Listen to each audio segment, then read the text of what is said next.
Here we have a Panasonic 50-inch plasma. The fault is that there's no sound or picture, and it has a flashing LED code on the front. Now that will mean that there is a fault that's causing a stress on the power supply. Panasonic call it SOS. Depending on the number of flashes, it will tell you where the fault lies in the set. When we turn the set on, you will hear the relay click in. Then after a few seconds, you will hear the relay click out again.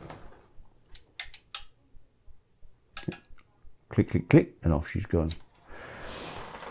What it's looking for is an OK from the other parts of the circuitry. So you switch these on, it then does a quick check of the circuits. If there's any error or fault, it will then shut down. On this particular Panasonic, you have the power supply, your deflection boards, your tuner, sound, video, microprocessor, IF stages, and this one's got, you know, Dolby sound and things.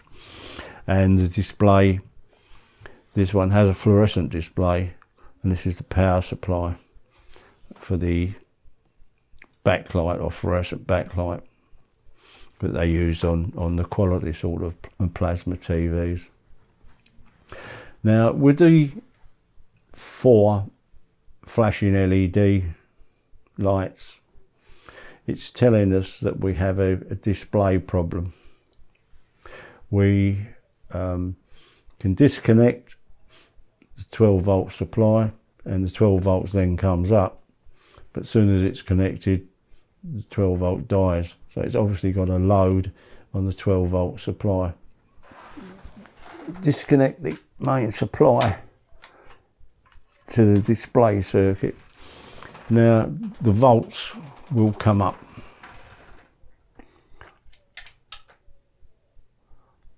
So you haven't got the fault.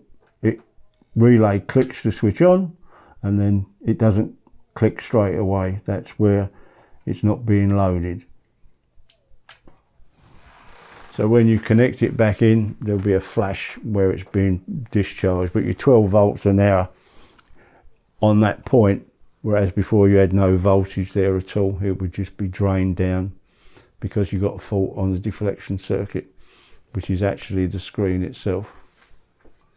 Now from the code, we can now tell that you actually got a fault with the actual plasma screen. The actual plasma screen's faulty, and it's loading one of these deflection circuits that's pulling it down. So in this case, requiring really a new screen, which really makes it unrepairable because of the extreme cost of a new screen. So what's your advice? Unfortunately, with a set of this age, I'm afraid it's a trip to the shops and buy a new one. They're exorbitant price, the replacement screens and that. Even if you can, I think there are companies now that do refurb screens, but they're still £200 or £300. You buy a new telly for that today, and this is the trouble with a lot of the sets. They're just not worth repairing. Too expensive. The component parts are far too expensive, but that's a matter we've been through before, an argument that we never really get to the bottom of, I'm afraid. And what's your advice in terms of what next TV to get generally? Well, I personally, I always buy a Panasonic, but when you look around today, I think you'll find nearly all of them are either Samsung or LG, or even the other sets have got LG or Samsung component parts inside. So whatever you buy, you're really buying the same set, just a different brand name. Yeah. Right. Just one last word about the level of skills required to do this kind of diagnostic procedure.